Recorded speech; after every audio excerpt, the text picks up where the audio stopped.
this is lighter collector, and I thought I was getting a beautiful Zippo lighter for the United States Air Force. But when I received it,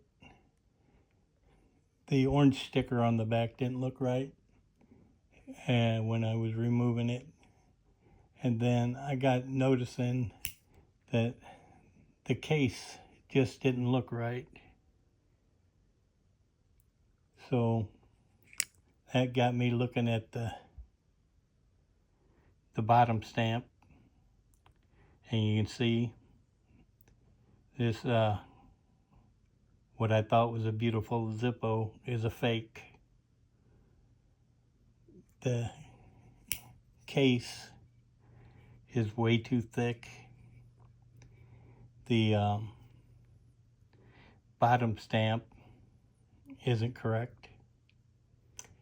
And then I don't know if you can see it or not, but the cam stop or whatever it's called inside the lid is a triangle instead of a straight piece of metal.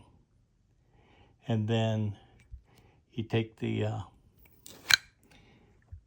insert out, and you can see it is a very cheap made, I guess, Chinese insert. Yeah, so what I thought was a beautiful Zippo turns out to be junk.